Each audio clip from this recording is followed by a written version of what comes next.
La réadaptation cardiaque, revenir à la vie active après une intervention. La réadaptation cardiaque est un accompagnement que l'on propose au patient qui a souffert d'une crise cardiaque pour l'aider à se réinsérer dans ses activités quotidiennes. Dans cet article, nous vous disons qui y a recours, et comment.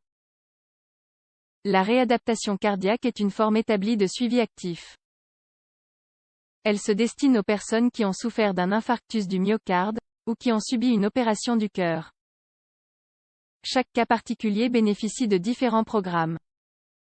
Fondamentalement, la réadaptation cardiaque consiste en une éducation pour la santé et en des exercices ainsi que d'un accompagnement émotionnel. On poursuit l'objectif d'améliorer la qualité de vie du patient cardiaque afin qu'il puisse mener à bien ses activités de la manière la plus normale possible. De plus, on cherche également à ce que la personne prenne conscience des habitudes de vie qu'elle doit changer pour ne pas encore tomber dans un épisode cardiaque. On pourrait dire que dans le cadre de la réadaptation cardiaque, l'éducation est plus importante que les exercices en eux-mêmes.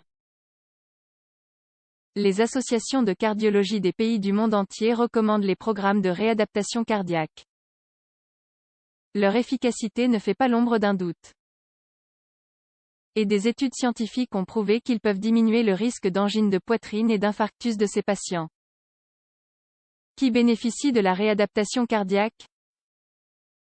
Les programmes de réadaptation cardiaque ne peuvent pas s'appliquer directement à n'importe quel patient qui souffre de cardiopathie ischémique.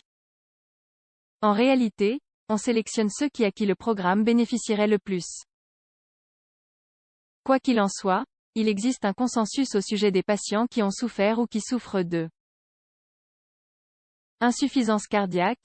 C'est une pathologie dans le cadre de laquelle le cœur n'a pas suffisamment de force pour envoyer le sang dans le système circulatoire. Les patients qui en souffrent voient leur vie quotidienne très affectée. En effet, la maladie complique la réalisation des activités de tous les jours. Angine de poitrine, il s'agit de la douleur récurrente au niveau du thorax provoquée par la moindre arrivée de sang vers le muscle du cœur. La réadaptation cardiaque est fondamentale pour éviter la survenue d'un infarctus aigu du myocarde. Infarctus aigu du myocarde, c'est la pathologie cardiaque grave et mortelle par excellence. Elle entraîne la mort des cellules cardiaques du fait de la grande diminution du flux de sang vers le cœur. Maladie artérielle périphérique, quand l'artériosclérose bouche les artères dans les membres supérieurs et inférieurs, apparaît la maladie artérielle périphérique. Les facteurs de risque sont similaires à ceux de la cardiopathie ischémique. Opération cardiologique, quand aucune autre solution n'a pu être envisageable que l'intervention chirurgicale, le patient est ensuite accompagné de la réadaptation cardiaque dans la société ainsi que dans son environnement de vie. Transplantation cardiaque, il s'agit du dernier recours à la pathologie cardiaque. Si elle n'est pas très fréquente, les progrès scientifiques permettent de plus en plus de la considérer comme une option chez les patients gravement atteints qui n'ont pas d'autres alternatives. Phase et équipe médicale. La réadaptation cardiaque se compose de 3 phases, parmi lesquelles les 2 dernières sont celles qui correspondent au programme d'exercice et d'éducation. Ces phases sont admission ou diagnostic.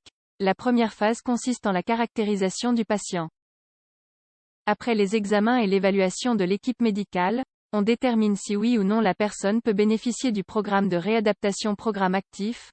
Le patient intègre la réadaptation cardiaque et commence son plan d'entraînement, ses consultations psychologiques, l'éducation pour la santé et le suivi médical pour contrôle pharmacologique. Cette phase dure autant que nécessaire selon le cas. Autorisation de sortie. La 3e phase est un processus d'autorisation de sortie, quand l'équipe de réadaptation comprend que le patient est capable de continuer à changer par lui-même son style de vie. Ces phases s'accompagnent et sont guidées par une équipe soignante multidisciplinaire. Les professionnels qui interviennent généralement sont médecin cardiologue, ce sera lui qui définira le plan et qui décidera du traitement. Infirmier, généralement, le service infirmier guide le quotidien du programme. Kinésiologue, physiothérapeute, il sera chargé des exercices et de leur supervision. Médecin naturopathe, avec le physiothérapeute, il développe les exercices. Psychologue, il s'occupe du facteur émotionnel du patient en réadaptation cardiaque. Qu'inclut la réadaptation cardiaque? Comme nous vous le disions au début de cet article, la réadaptation cardiaque n'est pas seulement un programme d'exercice kinésiologique, mais plutôt une éducation pour la santé. C'est pourquoi elle se divise en diverses zones, parmi lesquelles évaluation médicale. Le corps médical détermine quelle réadaptation est la bonne et quel médicament doit accompagner le processus postérieur aux événements cardiaques pour améliorer les paramètres internes exercices. Dans le cadre de la réadaptation cardiaque, on programme des exercices que le patient peut réaliser et qui améliorent le muscle cardiaque. Ils sont variés, allant du vélo stationnaire à la levée de poids contrôlée Education pour la santé. Le pilier du programme est que le patient change son style de vie.